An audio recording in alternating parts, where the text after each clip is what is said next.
Oui, merci. Donc on renouvelle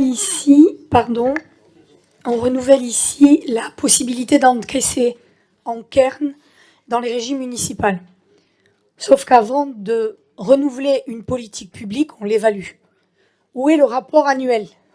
Allez, bisannuel, allez, quinquennal, on n'a absolument rien là-dessus.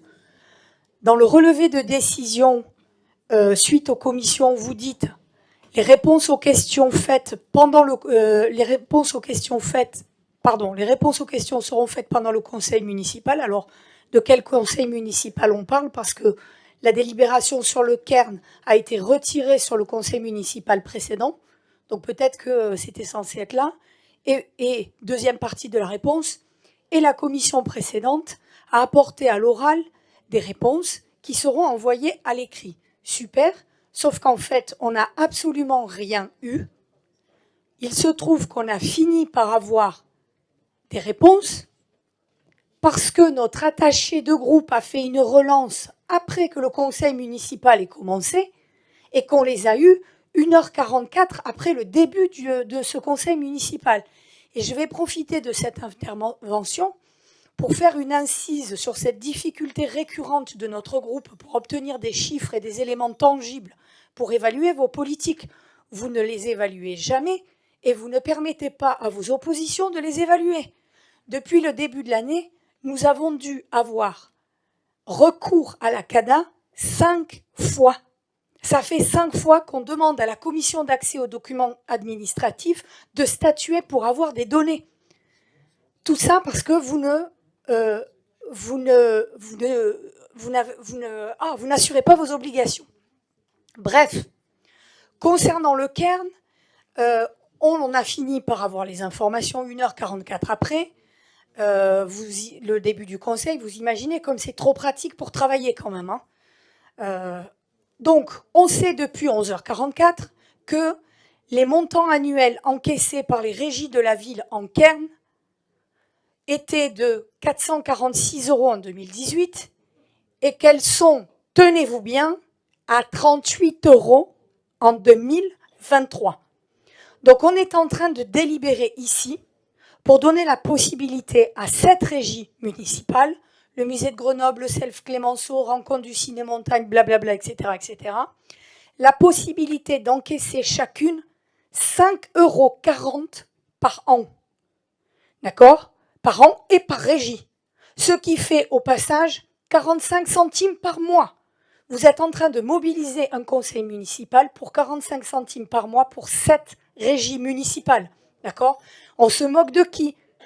Honnêtement, vous mobilisez les élus, vous mobilisez les services administratifs qui vont devoir encaisser 45 centimes par mois tous les mois. Vous vous rendez compte quand même qu'à coût complet, ça coûte plus cher à la collectivité que le service qui est rendu. C'est un truc de dingue. En fait, si c'est l'idée que vous vous faites de l'utilisation adéquate des ressources publiques, ça explique pourquoi la ville aujourd'hui est dans cette situation. Et puis, excusez-moi, mais vous croyez vraiment que le travail des agents en régie n'a aucune valeur? En fait, vous leur faites faire un truc de dingue pour 45 centimes par mois, quoi. Alors, au-delà du côté très anecdotique des 38 €, votre politique, elle ne sert à rien, d'accord? C'est 38 € par an. C'est très anecdotique. Mais cette délibération-là, c'est l'illustration parfaite de votre façon de construire des politiques publiques. 1, vous décrétez ce qu'il faut pour les gens. En l'occurrence, ici, il leur faut une monnaie alternative. Je rappelle qu'une monnaie, au-delà de faciliter les échanges commerciaux, c'est aussi l'expression d'une forme de souveraineté de l'État et d'adhésion à une identité collective nationale. Déjà, le concept du cairn est contestable, mais soit. 1, vous décrétez qu'il faut autre chose aux gens.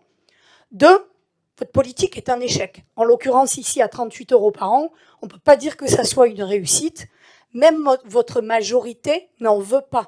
J'ai appris depuis les chiffres de 11h44 qu'il n'y a qu'un seul élu parmi les 36 de votre groupe qui demande à avoir un versement de ses indemnités d'élu, une partie de ces indemnités d'élus en Kern.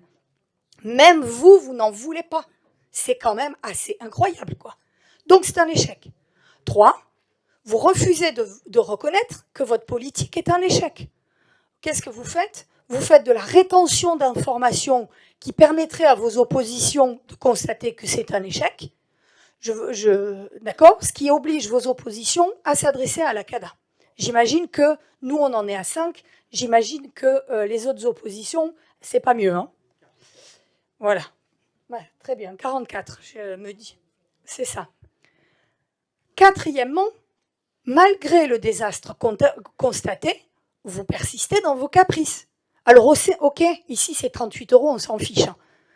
Mais quand vos oppositions ou les Grenoblois vous disent que vos politiques publiques ne vont pas dans le bon sens, vous disent que les orientations ne sont pas les bonnes, vous persistez quand même dans vos caprices. Regardez, le débat sur l'orientation budgétaire, c'était exactement ça. L'endettement de la ville, l'insécurité, la politique culturelle, Prémol, le plateau, l'accordé, les unions de quartier, le lac baignable de la Villeneuve, Jeanne d'Arc, et etc., etc., etc. À chaque fois, vous vous heurtez à des oppositions et vous continuez avec vos caprices alors que tout le monde vous dit que ça ne marche pas.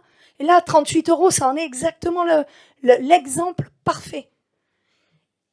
Et évidemment, les vraies décisions, pas les 38 €, qui ont des conséquences sur la vie des Grenoblois, qu'est-ce qu'ils font? Ce n'est pas le cas ici pour 38 €. Numéro 5, ils vont au tribunal.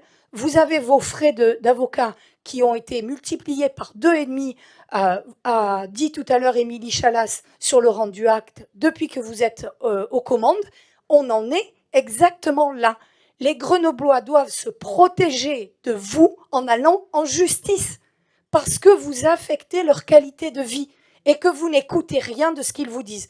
Et cette délibération sur le Kern, c'est exactement la caricature. Donc évidemment, nous, on va voter contre.